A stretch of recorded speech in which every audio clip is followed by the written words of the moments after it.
Welcome to worship at First Unitarian Church of Rochester. Through spiritual connection and community, we listen deeply to ourselves and others, open to wonder and transformation, and serve this community together with love and humility.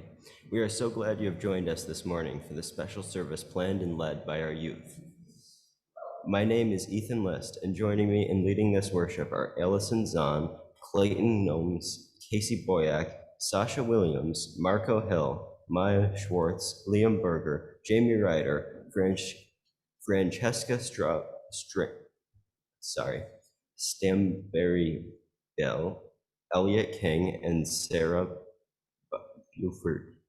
An intro to UUism, UU 101, will happen after service today with Shannon in the Susan B. Anthony Lounge. I now invite Casey to lead us in our chalice lighting.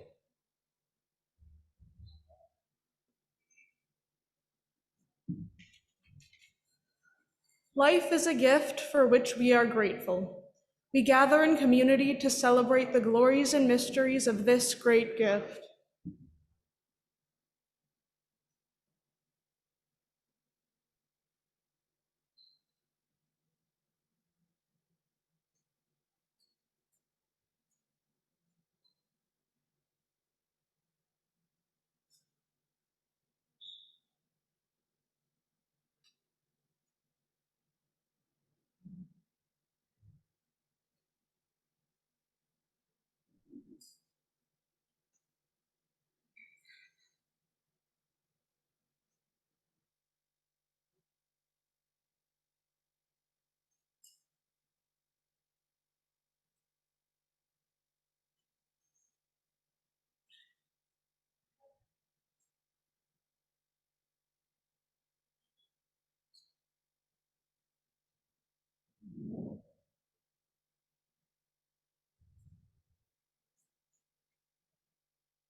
When I hear moving through mud, I think of something difficult, slow, tiring.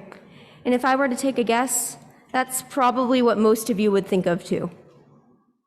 I can guarantee that there is not a single person here with us today, either in person or online, who hasn't experienced something that seemed so long and hard to get through. We all move through mud figuratively. But do you know what literally moves through mud? Earthworms. These small and seemingly unimportant creatures are way more important than we give them credit for. Worms push through the soil, decomposing organic matter, and leave behind very rich fertilizer that helps plants grow and thrive. It takes a lot of strength for worms to push through dense soil with such small bodies, but they do it because it's necessary and it betters the earth and themselves in the long run. Worms also anchor their tail in their burrows and slither back into the earth when they feel threatened. They always have a place underground to go where they feel safe. Without worms, life would stop. There's a children's book, which you may have heard of, called Diary of a Worm. The mother worm says to her son that there are 3 things you should always remember. 1, the earth gives us everything we need. 2, when we dig tunnels, we take care of the earth. We help take care of the earth. And 3, never bother daddy when he's eating the newspaper. And I think that may be why we come to church. We ground ourselves and can always retreat to our community when we feel in need of support, much like a worm. Although aspects of life can be hard and slow, those experiences leave behind new memories and information that we can use to learn and grow. When we have to go through struggles in order to improve. Each of us is an earthworm. As we move through hard times, we decompose what we no longer need and what is no longer serving us, and from it produce the fertilizer that will allow our community to grow.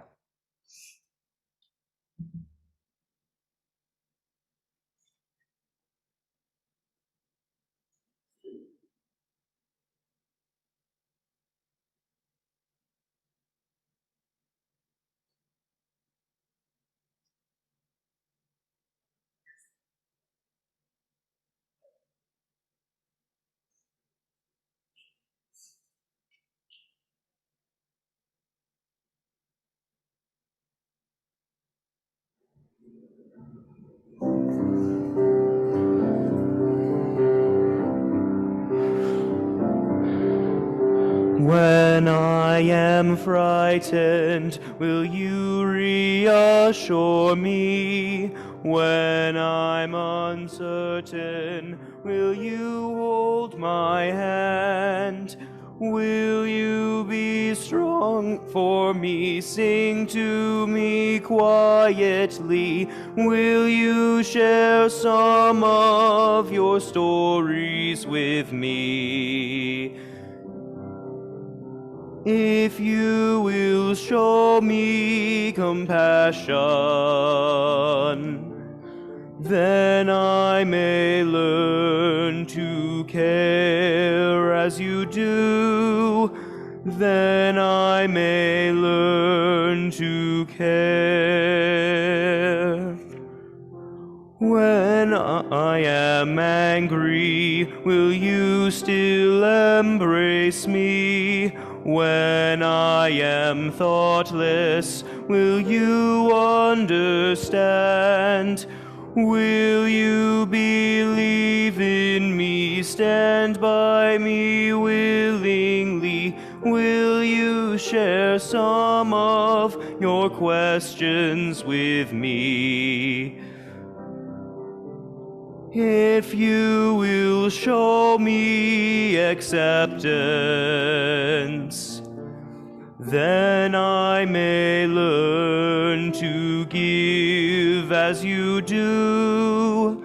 Then I may learn to give.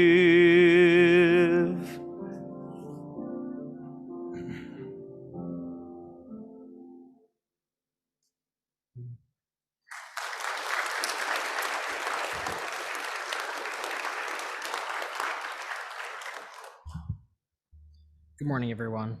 Each week, members and friends generously contribute to our offering, which helps to sustain and grow our community. Is that better? All right. Each week, members and friends generously contribute to our offering, which helps to sustain and grow our community. This collection supports the work and witness of our church, and each week we split this collection with a community organization or ministry working to create a more just and loving world. This week, we are sharing the plate collection with our own environmental justice ministry, a ministry so important to us as youth. Recently, religious education groups participated in the New York Renews Act to pass a state budget that will advance climate justice in our state. Please consider joining the mass rally in Albany this Tuesday. There are many ways to give, including Venmo and Simple Church. Our offering will now be received with gratitude. Thank you.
I invite you now to join me in the practice of meditation and self-centering. If you are willing and able, place your feet flat on the floor. Close your eyes, release any tension in your body, and take a deep breath with me.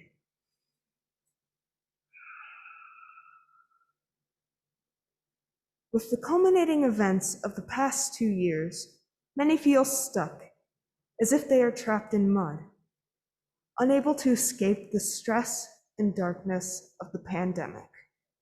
To start, look in. Turn your attention inward to your body and mind.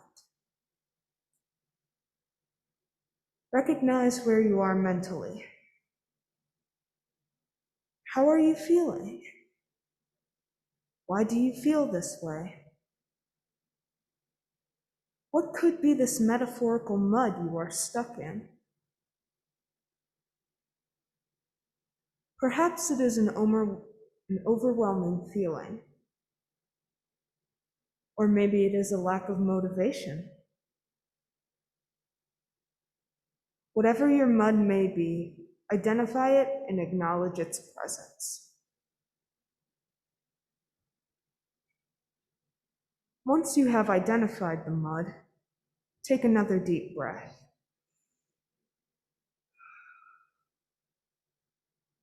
Acknowledge that you may not be able to let go of these feelings, and know that you must coexist with them without them taking over your life. Just like a frog in a swamp, you must acknowledge where you are stuck and proceed to move slowly and steadily through. Any movement will help you get out of the mud you are trapped in. And know the feel of it in order to move at just the right time. Now, I invite you to ask yourselves how. How can there be one small, even a tiny movement through this mud? A glimmer of lightness, or a new possibility. Something wanting out. A place you can move just a small bit to bring hope in. Take one last deep breath to release any hidden tensions within you. Feel free to reopen your mind and return to the space. I invite you now to make a small movement in the waters here between us. Please take a stone to drop in a witness of your movement through the mud. A growth, even tiny, opening to something new. A grief or concern that has been thick in your spirit. A gratitude we can share for a gift still moving in your life. And I invite those online to share their gratitude, grief, and growth in the chat.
May this moment of meditation bring you inner peace, fulfillment, and help you continue your journey through the mud. May it be so.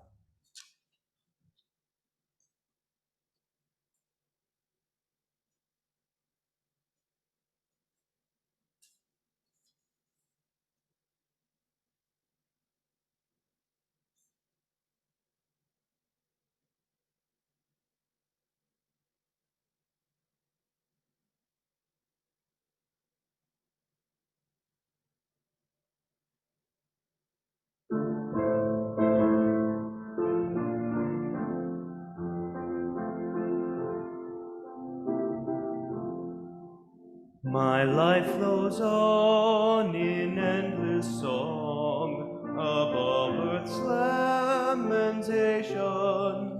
I hear the real, though far off hymn that hails a new creation. Though all the tumult and the strife, I hear the music ringing. It sounds an echo in my soul. How can I keep from singing? What though the tempest round me roars? I know the truth, it liveth.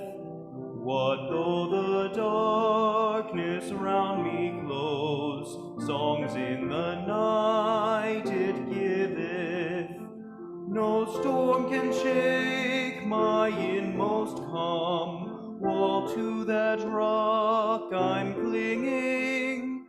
Since love prevails in heaven and earth, how can I keep from singing?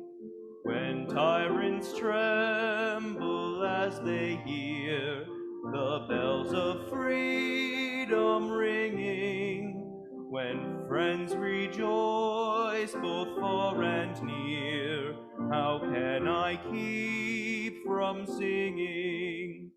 To prison cell and dungeon vile, our thoughts to them are winging. When friends by shame are undefiled, how can I keep from singing?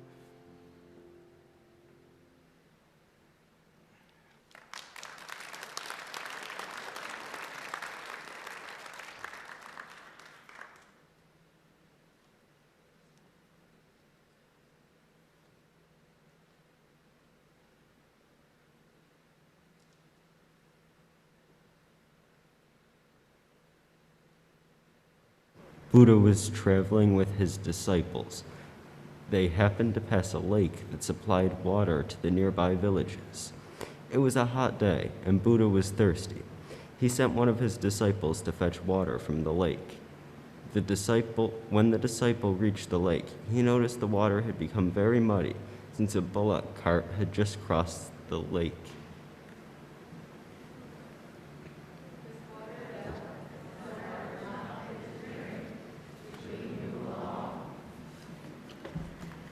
Surprisingly, Buddha asked the group to stay put and asked the same disciple to fetch water from the same lake in an hour. The disciple obediently went back after an hour. This time, too, he found that the waters were muddy, though a lot less than earlier. Buddha asked him to go back in another hour.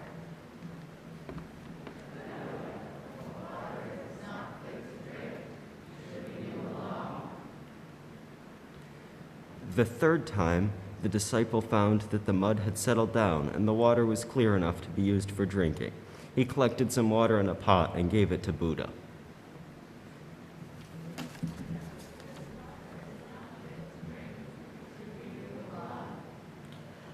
Buddha looked at the water and said, "How did you solve the challenge of cleaning the muddy waters? By doing nothing. You let it be. With time, the mud settled down on its own, and you got clear water. Our mind works in exactly the same way. A disturbed mind is the same as the muddy waters. To solve the problem of a disturbed mind, you do nothing. You let it be. With time, the disturbances will settle down on their own, and you will get a clear and calm mind. The process of calming the mind is effortless."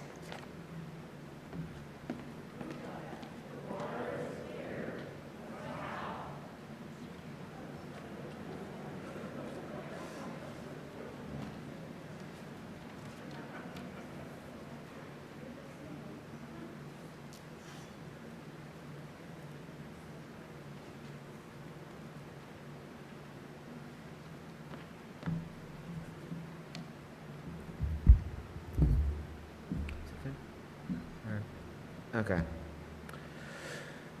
When I began to think about our theme, moving through mud, one of the first thoughts that popped into my head was what happens when you come across a spot of mud on a hike. I noticed how it always divides people into two groups: those who go around and those who go through. When I was very young, I would just happily plow right across, mowing over anything in my path. When I got a bit older, I became clever and realized that by taking a side path, I could avoid getting my shoes dirty. However, as I got older still, I learned how it was better for the environment to stop taking alternative routes, as they're worse for the environment, they cause erosion, and eventually get muddy themselves, making the trail worse for everyone. Now when I look for it, I've realized that this cycle of confronting obstacles has manifested itself over and over in my life. But its largest impact on me has been with my social anxiety. Right up until 6th grade, I was doing fine. In elementary school, there wasn't really much of a definite social structure, and in my first year of middle school, I had integrated right into a friend group. Then we moved. In my new school, I wasn't able to establish friendships as easily. I wasn't antisocial, I just wasn't actively trying to be social. As time went on, I took the easy path more and more often, and it began to erode my confidence, and the mud puddle got wider and wider. At one point, it got so bad that I would rather sit outside in the dead of winter for 30 minutes whilst doing homework than go to Panera Bread because I might see someone who I knew. Eventually, me and my parents realized that this was not going to work, and I began joining groups to help with getting my social skills back. Which brings me to where I am today. Each week, I try to seek out a situation where I can challenge my anxiety, cross the mud, knowing that eventually I'll be happy that I did so. Oh, and by the way, whilst I was writing this, I decided to test the progress I had made, so one night I got dessert from Panera, and while it was not perfectly anxiety-free, I think it went quite well. Thank you.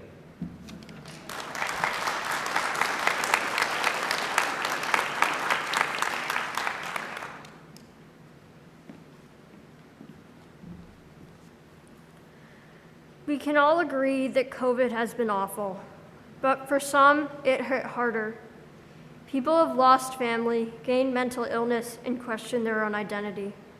My name is Jamie Ryder, and I am unlucky enough to experience all three of those situations. When COVID first started, I was pretty happy. It gave me more time to draw, and I didn't have to leave my room. It sounded good to me, but it went downhill very fast.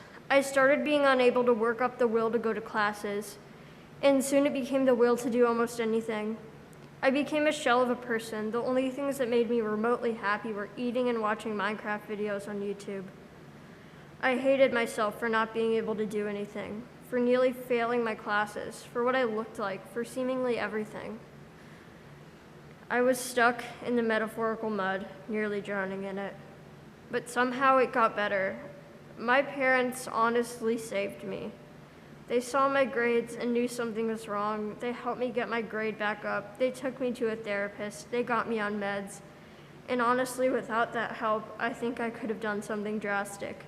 They pulled me out of that mud and saved my life. Then came the identity crisis. I think deep down inside of me, I always knew I was trans. But there were a number of things that stopped me from really realizing it. The most important thing was probably when I was around 12, questioning who I was. I had an account on Amino, a social app, and thought, I can probably trust these people to help me. I was wrong. I posted something about my situation and immediately got hate for it. The comment that scarred me the most sounded something like, how pathetic, another straight girl pretending they're trans to be quirky. That one comment shoved me into the mud, and I never really came out until years later, where I realized they were wrong. I'm not imagining this thing that is making me feel disgusting every time I look in the mirror. I'm not imagining the thing that makes me want to cry whenever I take a shower. So I did something about it. I got a binder, I cut my hair, and eventually I came out to my parents, bringing me out of that mud.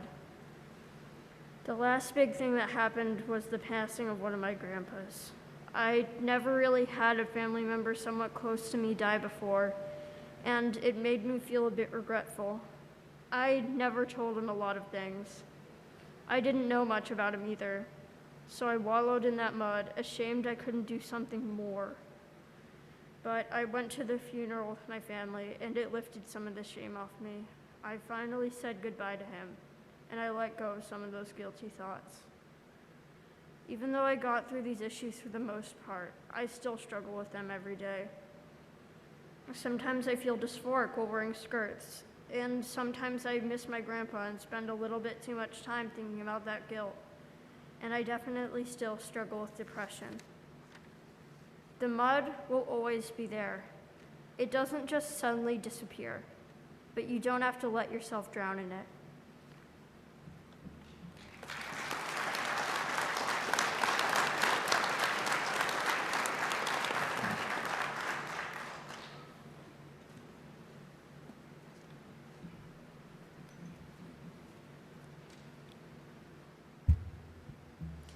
Droplets run down a window, chasing each other in a race that will leave them on the asphalt. Night stars are drowned out by light pollution. Bees buzz around in the warmth of the sun, only to be slowly poisoned by pesticides. Cut flowers will wilt, die, and decompose. Moments in the world seem to hurtle or crawl by in my ever-changing human perception of time and the harm of the humans to the earth we share. I can only notice so many moments. There will be millions of flowers, people, and ideas that I won't be able to see and becoming aware of the truth evoked a melancholic feeling. I wanted to experience more of the world's vividity and awe-inspiring sights. So mindfulness has taught me in order to notice the present, and it became a habit. Nostalgia for those warm, sunny, happy days of my childhood filled my mind, but one day I noticed how much I had changed. I sat at the top of a hike and saw a different world from the one that I saw when I was a child. I became aware that I was noticing more than a pretty flower. I was noticing how a dandelion's golden yellow contrasted with the cerulean of the sky. Since that epiphany, I now notice how a path differs in autumn, winter, summer, and spring. Leaves the color of rust and gold fall away and give way to snow. Trees begin to bud, frost melts each morning, and slowly but surely, a new cycle of growth begins. Finally, in summer, cicadas ring through the path, and each evening, lights twinkle as fireflies come out. My perception of this new world I see, now that I have so much more knowledge of the earth, fills me with anticipation. I can't wait to see how I will be able to appreciate the world in 5, 10, 20 years. It's exciting to be so self-aware of my ability to notice changes through time instead of just noticing how the immediate physical world. And as I grow, I see a more colorful world, and I wonder how I will view the world in more years. I used to be sorrowful for what I missed out on. Now I look forward to how much my perception of the world, art, nature, music, and life will evolve. If the mud was how I viewed the world then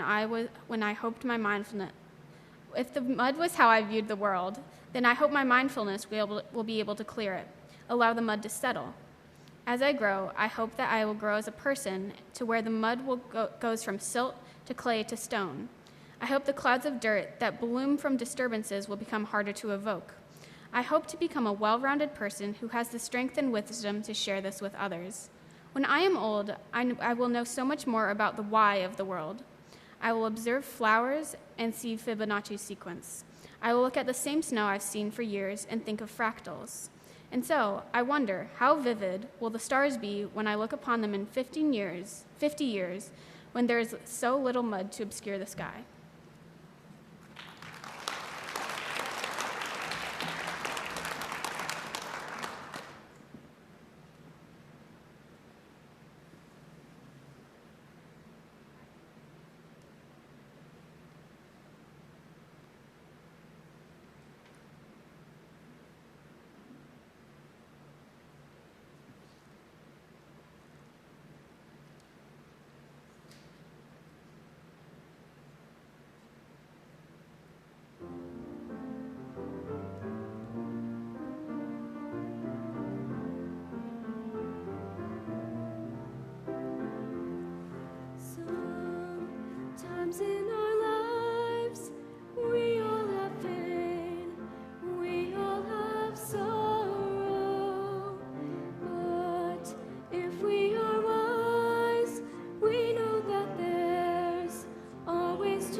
your friend.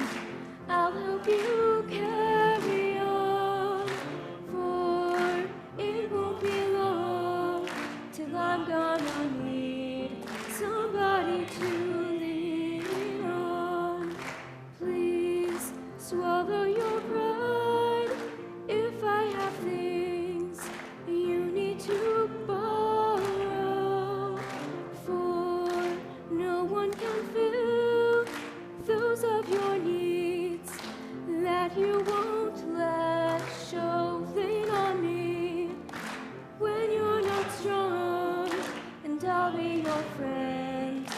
I'll help you carry on, for it won't be long till I'm gonna need somebody to lean on. If there is a load you have to bear that you can't carry, I'm right up the road. I'll share your load if you just call me. Lean on me when you're not strong, and I'll be your friend. I'll help you carry on, for it won't be long till I'm gonna need somebody to lean on. Just call on me, brother, when you need a hand. We all need somebody to lean on. I just might have a problem that you'd understand. We all need somebody to lean on.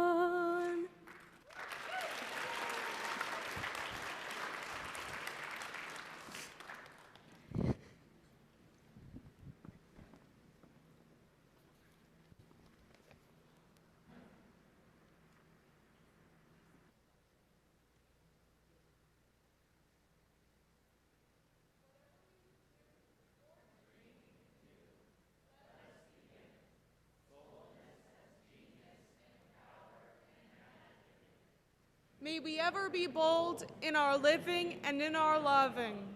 Amen.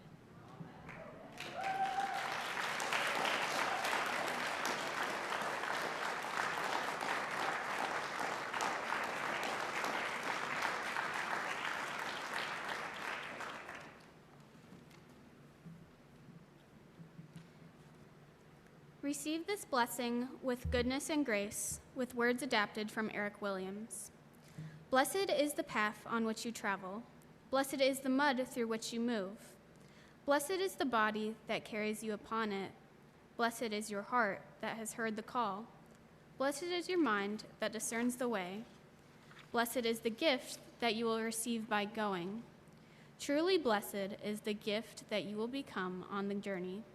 May you go forth in peace and love and to love and serve. We invite you to greet and gather your friends with a air high five, both here in the building and in our online breakout rooms. Thank you for joining us for worship this morning.